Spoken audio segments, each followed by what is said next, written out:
toutes et à tous et merci de nous rejoindre pour cette première édition de ce lundi 8 décembre 2025.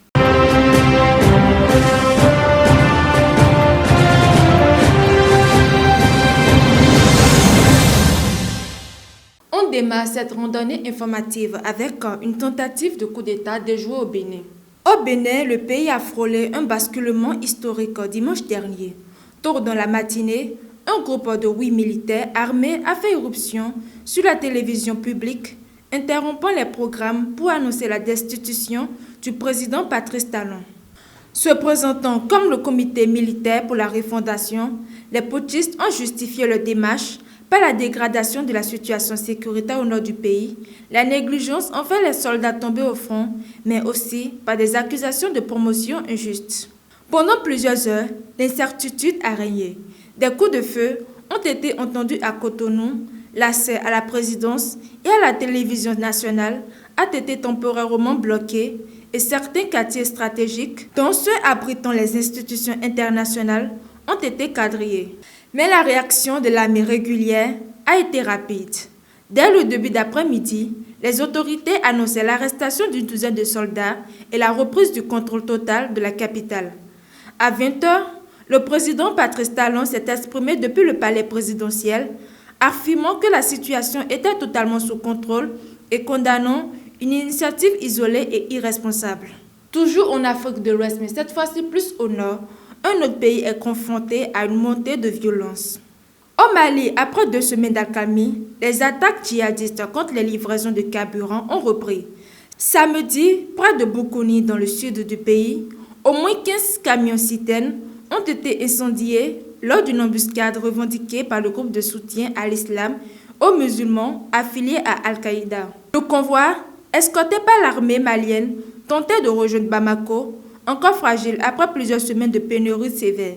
Des images circulant sur les réseaux sociaux montrent une épaisse fumée noire s'élevant au-dessus des carcasses calcinées, des scènes confirmées par des témoins. Cette reprise des attaques soulève de nombreuses interrogations. Plusieurs sources affirment qu'une trêve tacite avait été conclue entre le gouvernement et les djihadistes. Mais Bamako ne confirme pas et ne dément pas non plus. Une situation qui laisse planer le doute sur les coulisses sécuritaires du pays. Au Nigeria, 100 élèves enlevés fin novembre ont été libérés. Au Nigeria, 100 élèves d'une école catholique du village de Papiri, dans l'État du Niger, ont été libérés 2 semaines après leurs enlèvements par des hommes armés. Les enfants sont arrivés à Abuja dimanche soir et doivent être remis aujourd'hui aux autorités locales. Il s'agissait de l'un des enlèvements de masse les plus importants de l'année.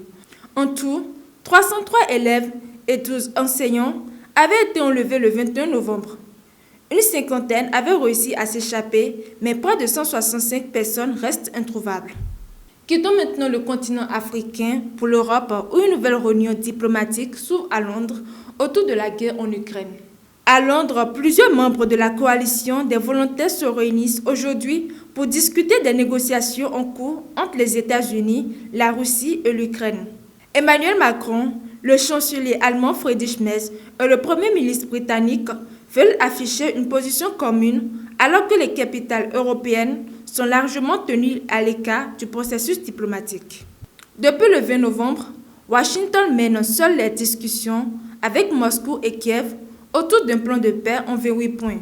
L'Élysée insiste pour que les intérêts ukrainiens et européens soient pris en compte, surtout à l'heure où Washington affirme qu'un accord serait très proche. Sur le terrain, la pression russe reste maximale. Plus de 1600 drones, 1200 bombes aériennes guidées et 70 missiles ont frappé l'Ukraine en une semaine. Et en France, pour finir, Macron menace Pékin de droits de douane. Dans une interview aux Échos, Emmanuel Macron menace d'imposer des droits de douane renforcés sur plusieurs produits chinois si Pékin ne réduit pas le déficit commercial entre la Chine et l'Union européenne qui dépasse désormais de 300 milliards d'euros. Les secteurs visés sont nombreux: batteries, véhicules électriques, photovoltaïques, raffinage de lithium ou encore processeurs. Le président français appelle à une Europe plus unie, capable de protéger ses industries tout en attirant des investissements chinois, mais sans accepter de nouvelles dépendances stratégiques. C'est la fin de cette édition de ce journal sur Iroko Media TV. Merci de nous avoir suivis.